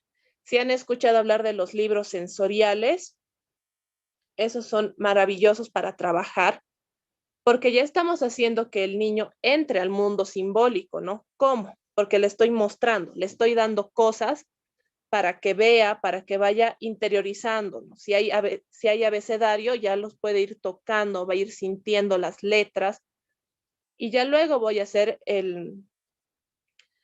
la inserción a lo que es el mundo social, hablándole, ¿no? Ya tocaré, le diré, este es el 1, ¿no ve? Entonces, trabajando de manera sensorial, también se pueden ver grandes avances, grandes resultados. Pueden incluso elaborar y trabajar audición para mejorar el desarrollo del lenguaje con botellas sensoriales, que son botellitas de plástico vacías, se las llena con agua y se le puede poner piedritas, trabajar un poquito con lo que es la densidad, ¿no? Si en uno pongo piedras, en otro pondré, no sé, fideos, en otro voy a poner cascabeles o algo así para que cuando lo mueva, escuche. Y de esa manera también estimulo su agarre, porque muchos que tienen un trastorno del lenguaje les cuesta también escribir. Con las botellitas están obligados a hacer esto, ¿no? Lo agarra. Entonces ya se está trabajando motricidad fina. Pueden hacer las botellas que quieran. Yo personalmente trabajo con 4 y le pongo también colores diferentes para que también sea un estímulo visual.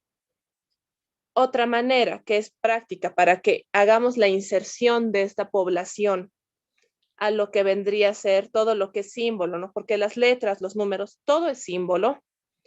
Es empezar de a poquito con lo que vendrían a ser las letras de lija y también los carteles, ¿no?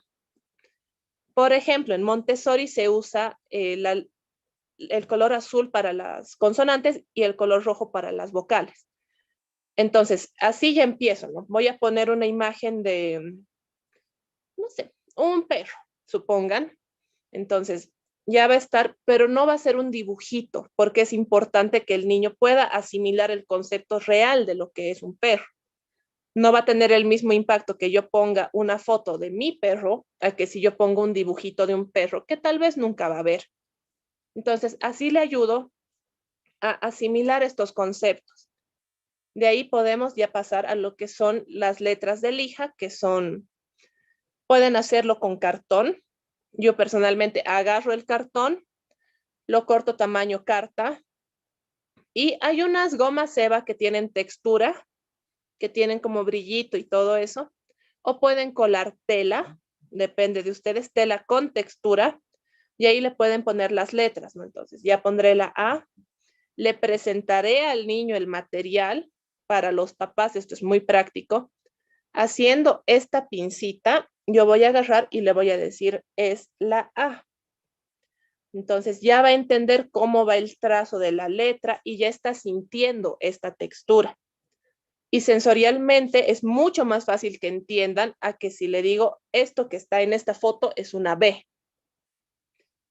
Entonces, Montessori, al menos en mis casos, siempre ha tenido un resultado increíble con niños que tienen necesidades diferentes para el aprendizaje, ¿no? También el tema de que nosotros podamos hacer cuadernos de caligrafía, pero no que lo vean como un castigo o una tortura, sino hay incluso mandalas que tienen las letras ocultas. Entonces, ahí a los niños que tienen más predominio artístico, digamos, pueden empezar a pintar y se les puede decir, ya más grandecitos, ¿no? Busca la letra C, busca la J, busca la Z, etcétera. Y también ayuda el que nos puedan señalar o que empecemos a desarrollar comunicación mediante las manos. No todos tenemos acceso a cursos de lenguaje de señas, pero ¿qué podemos hacer? Ya les comenté el caso de los niños que hacían esto, ¿no? Cuando tenían hambre, enseñarles eso desde pequeñitos. Va a haber palabras que les van a costar un montón, entonces el que puedan reemplazarlo con esto o con esto para comer, esto para, no sé, tomar leche, o tenía incluso un casito que se frotaba la panza y era cuando quería ir al baño. De esa manera ya no es necesario que hable en ese momento porque se le entiende, pero sí le podemos fomentar. A diario también resulta bastante bien el que si tienen algún tema de mala pronunciación o no quieren y señalan, decirles, repetirles, ¿no? Nosotros podemos ser el instrumento para que ellos puedan comunicarse. Entonces agarrar y decir, ¿quieres el vaso? Aquí está el vaso y le paso. Entonces no tratar de interpretar lo que él dice, cosa de que ellos sientan la necesidad ya satisfecha, ¿no? La idea es que por necesidad, por capacidades puedan hablar. Ahora, lógicamente, no todos los casos son iguales, tal vez no van a poder hacerlo, entonces ahí sí hay que adaptarnos. ¿Y eso cómo se logra? Primero, identificando las necesidades del niño, de la niña, viendo qué problemática hay, qué es lo que hace que se incremente, qué puedo hacer yo para disminuirlo y sobre todo trabajar en conjunto, ¿no? Si va a estar en colegio, ¿qué puedo hacer? Solicitar talleres. ¿Para qué? Para reeducar al plantel docente, para reeducar a los compañeros, para que puedan entender un poquito más, para que ya puedan ser más pacientes, ¿no? Que se pueda comprender que los trastornos, que las dificultades y todo lo demás no es algo que se elige tener, no, es una condición que por algún motivo ciertas personas las tienen. Y haciendo que el mundo sea más empático, o por lo menos el mundo de nuestros niños, el colegio, los amigos, la familia, ya estamos preparando un poquito más a nuestros niños para que puedan salir y hacerlo solos, porque tarde o temprano lo van a tener que hacer solos, ¿no? También procuren siempre trabajar lo que es independencia y autonomía. Yo no puedo, como en el caso que les conté, yo no puedo ir hablando por mi hijo o por mi hija. ¿Por qué? Porque no le estoy fomentando autonomía, no le estoy fomentando independencia. Y luego, ¿en qué puede resultar eso? En un adolescente o en un adulto incapaz de hablar frente a la gente, incapaz de hacer frente a sus propios problemas. Entonces, acompañar, ¿no? Es importante que podamos hacer este acompañamiento. No, interesante pregunta. Yo utilizo la escala de Nelson Ortiz por el tema de los baremos. Entonces, como yo estoy en Bolivia, los baremos que utiliza Nelson Ortiz son los más acordes al país en el que yo estoy, ¿no? La educación acá es muy diferente a la que otros países tienen. Entonces, no va a ser lo mismo lo que yo espere de un niño boliviano, digamos, a lo que yo pueda esperar de un niño de Japón a cierta edad. Yo utilizo la escala de Nelson Ortiz únicamente por el tema de los baremos y porque me parece que tiene los ítems acordes, ¿no? Mide motricidad fina, mide motricidad gruesa, audición y lenguaje y desarrollo comunicacional. Entonces, no se esperan grandes cosas, digamos, no pide algo extraordinario la escala, pero sí son criterios que son fácilmente logrables, y además de que los materiales que se utiliza, a diferencia de las escalas del WISC, el WISE, por ejemplo, no son tan costosos y tampoco es tan difícil y no involucra un tiempo tan largo de evaluación. Los niños tienen un promedio de atención muy bajito, y con Nelson Ortiz yo primero hago motricidad fina para que se estén moviendo un poquito, para que activen, luego tomo comunicación, luego motricidad gruesa y al final tomo el desarrollo personal. Entonces, así los mantengo interactivos, ¿no? Están jugando, están paseando, están saltando, están pateando la pelota, están dibujando, etcétera. Entonces, para mí es muy práctico porque trabajo con varios niños que tienen déficit atencional, pero claro, hay más escalas, igual hay otros métodos, ¿no? Por ejemplo, en el tema del autismo está el método ABA, pero yo siempre me guío más por lo que es Montessori. Pero es criterio de cada quien y también adaptación a cada casito. Y bueno, no sé si alguien tuviera otra pregunta porque ya estamos por acabar. Entonces, para no cortarles las preguntas, las dudas que tengan.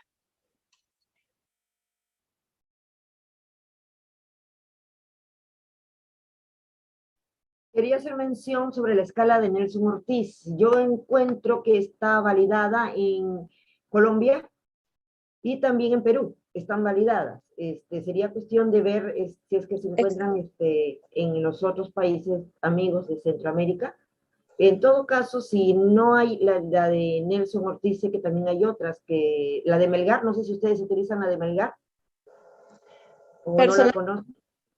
No, personalmente yo no la utilizo. Yo me quedé con Nelson Ortiz porque, bueno, como está validada, bien lo menciona. Oh, ok, ya, pero en todo caso, si la hacemos presente que Colombia lo tiene, Perú también, sería cuestión de que nuestros amiguitos de Centroamérica, a ver si es que la tienen ahí. Y hay otra que la voy a buscar porque sé que es una internacional, esta sí es completísima, pero Sí. me voy a tomar el tiempito para revisarla. Mientras tanto, nuestros amigos, porque el próximo viernes tenemos full práctica en este día lo vamos a trabajar con la colega Iris, porque ya hemos visto la parte más conceptual y me encanta realmente la forma como lo ha dirigido, súper práctico. Disculpen por el inconveniente que hemos tenido con el tema del Canvas, no lo teníamos a mano, pero nos has hecho modernizarnos. Entonces, mientras que van haciendo las preguntas las colegas y vamos aclarando toda esta parte conceptual, voy buscando esta prueba. Adelante. Claro.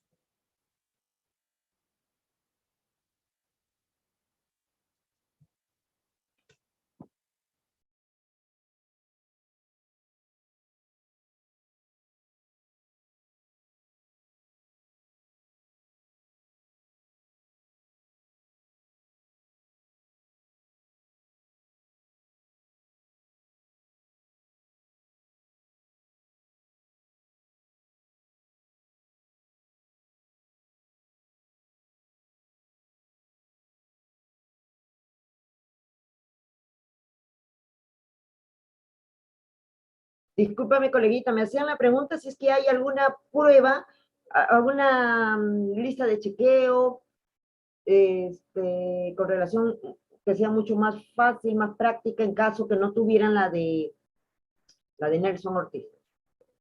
¿Tuviera? Si en caso no se tuviera la prueba, que sea una madre de familia, ¿no? Y no pueda conseguir la prueba, ¿de qué otra manera ellos pudieran hacer una evaluación? Que sea una evaluación casera, porque sabes que acá tenemos que intervenir todos. Sí. ¿Cierto? Claro, depende de la edad del niño para que se pueda ver y específicamente qué estamos buscando evaluar. Si es el desarrollo general del niño, sí están limitadas las escalas, ¿no? Hasta los 15 meses, hasta los 2 años, hasta los 6. Entonces, si me pudieran dar ese datito para que sea más específico y así les puedo dar la información, por favor.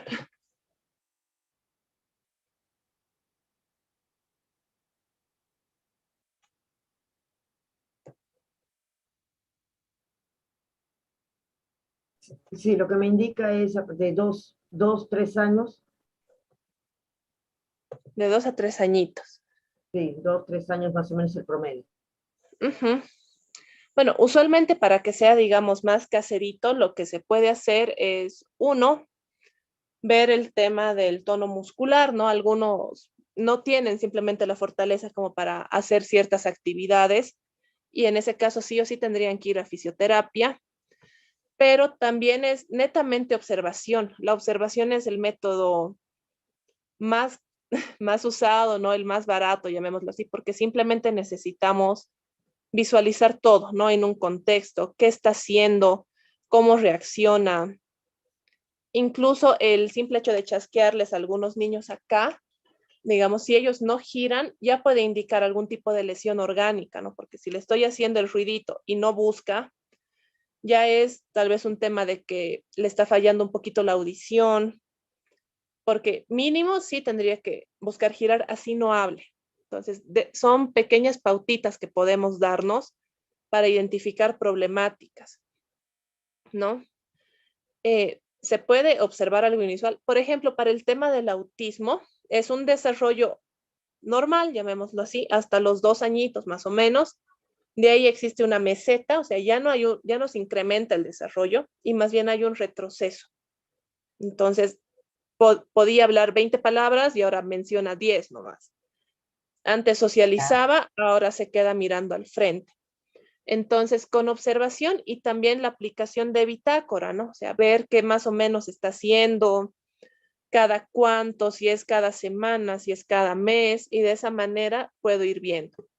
Porque los criterios sí son los esperados, ¿no? El inicio del lenguaje se espera que sea a los 2 años. Puede ser más tarde también. Pero el tema del balbuceo, como les decía en la presentación, ¿no? Ausencia de balbuceo, ausencia del movimiento, ausencia de la búsqueda de los objetos con la mirada, también la falta de, llamémosle, apego, ¿no? Si me va a ver el niño y estoy llorando y no se le mueve nada y está haciendo lo suyo, ya es un ítem alarmante, ¿no? Ya tengo que ver qué está pasando.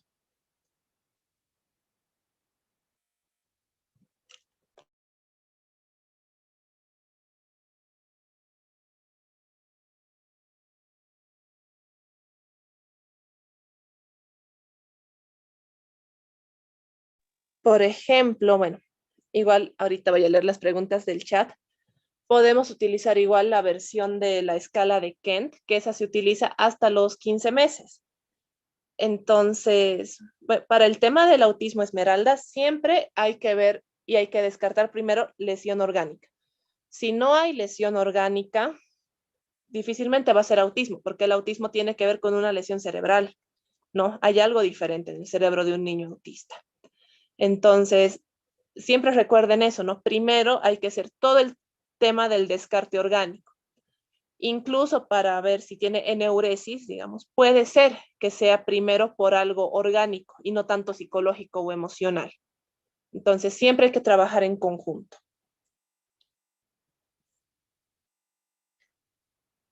Para un niño de 4.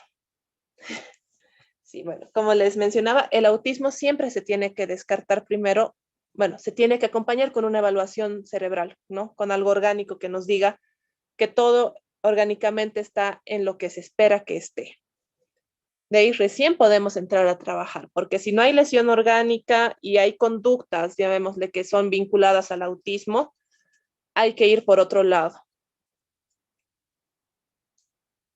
Ecopresis. ¿Encopresos? Sí. Lo más importante cuando son pacientes tan pequeñitos, de 2 añitos, de 4, es siempre trabajar con los papás, porque si tiene un retraso en el lenguaje, entonces, ¿qué camino me queda? Es ir con los papás, que ellos me expliquen todo, ¿no? Absolutamente todo. Aquí el uso de su anamnesis, de su historia clínica, es la clave. ¿Cómo ha sido la gestación? ¿Ha sido parto natural, cesárea? ¿Cómo estuvo el tema de la lactancia? ¿Hasta qué tiempo le dio el pecho? El tema del organigrama también, ¿no? ¿Cómo está organizada la familia? ¿Con quién hay mejor comunicación? ¿Con quién no? Y en caso de todo lo que es lenguaje, sí o sí, busquen un terapeuta del lenguaje y fonoaudiólogo, ¿no?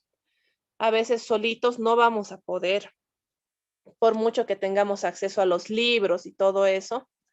Entonces, es sumamente complejo, ¿no? Hacer todo solos, necesitamos apoyo en otras áreas. Y, a ver, tengo acá a Flor que dice que es un niño de 2 años que presenta retraso en el lenguaje. No hay afección orgánica. Se observa que lo estimulan en casa y es muy expresivo en cuanto a emociones, pero no logra expresarse. No entiendo muy bien si es muy expresivo, pero no logra expresarse, ¿en qué sentido? Si es verbal, usualmente los varoncitos tienen un tema más tardío en el desarrollo del lenguaje. Entonces, lo que se espera a los 2 años sí es que ya puedan hablar un poquito, pero usualmente son más las niñas las que pueden hacer esto porque a las niñas se les habla más que a los varoncitos. Expresivo corporalmente. Podrías trabajar con lo que a él le gusta, que es esta expresión corporal, ¿no? Que los psicodramas, por ejemplo, ¿no? Que es grande, que es pequeñito, que esté feliz, o sea, hablaremos en el lenguaje de nuestros niños. Si él es bueno expresándose corporalmente buscaré trabajar. Y vas a ver, Flor, que de a poquito tu paciente, tu niño va a poder hablar. Si lo están estimulando es perfecto, pero cada niño tiene su tiempo, ¿no? Hay personas que teniendo toda la facilidad del mundo para hacer algo, no lo van a hacer, porque no pueden, porque no quieren o porque no es el momento. Entonces, hay que tenerles mucha paciencia porque si no hay algo orgánico, nos queda respetar el tiempo, darle herramientas, acompañar su proceso y sobre todo tratar de no sobreexigirle, porque a veces sobreexigiendo también los cargamos de mucho y es como que hay un retroceso.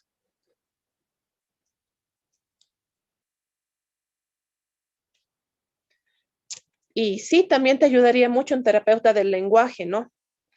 Porque ya son especialistas en este tema, ellos manejan muy bien esta área. Por ejemplo, yo puedo darles pautitas de cómo hacer algunas cosas, pero yo soy psicóloga, no terapeuta del lenguaje.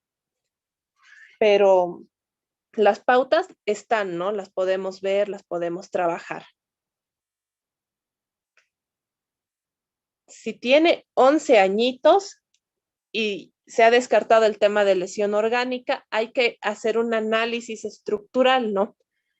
Esto es selectivo, esto es en todas partes, le pasa todo el tiempo, le pasa a veces, ¿cuándo le pasa? ¿Cómo yo me di cuenta que tiene esto? Hay que elaborar todo esto en una historia clínica o si son los papás, si son los tutores, empiecen a tomar notitas, ¿no? Todo es importante. Estaba todo bien hasta los 11 años, ha pasado algo, un evento significativo, una muerte, un divorcio, un nacimiento, algo que pueda generarle una crisis y por eso se le ha frenado o por eso ahora existe esta dificultad. Entonces, haciendo este tema de la bitácora, de la observación, ahí ya nos podemos ir dando cuenta de más o menos qué es lo que pasa, cuándo pasa, y ya podemos ir sacando hipótesis diagnósticas, ¿no? Es más fácil si van con eso a que si van y simplemente dicen no habla. Entonces, mucha observación, muchas pautas de qué está haciendo, por qué ha pasado, ¿no? ¿En qué momento tiene esta dificultad del lenguaje? ¿Pasa en colegio? ¿Cómo era antes el niño? ¿Cómo está socializando? ¿Hay tal vez otro problema de la conducta? Porque es muy difícil darles así cosas muy específicas porque cada caso es distinto, ¿no?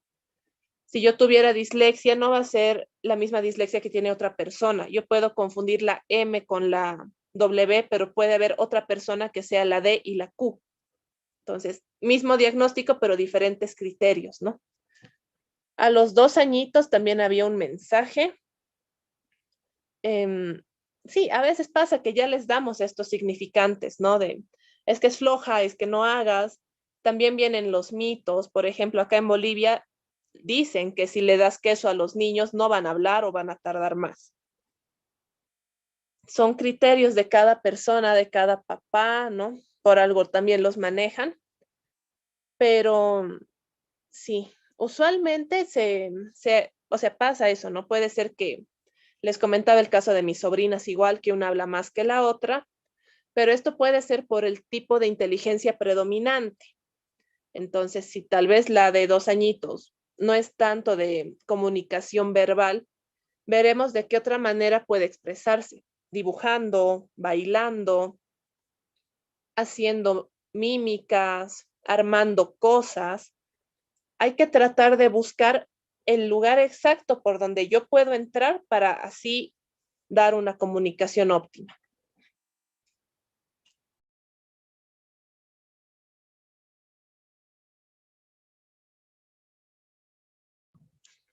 Perfecto. Entonces podrías utilizar tal vez danza terapia, ¿no? Ponerle música y decirle, bailaremos como si estuviéramos muy felices, o ¿qué harías tú si estás triste?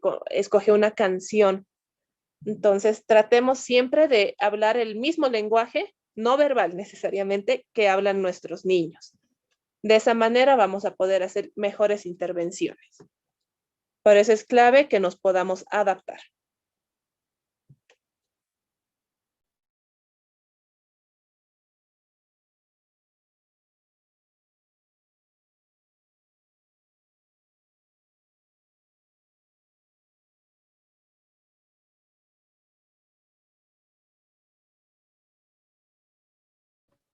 Mi estimada Camila, muchísimas gracias por esta primera parte en la que hemos ido trabajando la parte conceptual, como lo habíamos dicho, que me encanta la forma como lo dirige. Estaba viendo lo de la prueba, era, justamente hicimos un curso sobre ello, sobre la prueba, y la verdad que me pareció muy, muy completa. Se llama ECOL, Evaluación de la Comunicación y del Lenguaje, no sé si la has escuchado, pero tiene todas las áreas y el... No, primera vez que la escucho, pero la voy a investigar un poquito mejor entonces, y si hay otra Tiene una oportunidad, pues, información súper valiosa y se puede ir adaptando en realidad, si queremos trabajar, como bien dijiste, ¿no? De una manera caserita. sí, totalmente, ¿no? Porque al final hay que hacer lo que se pueda con lo que tenemos, ¿no?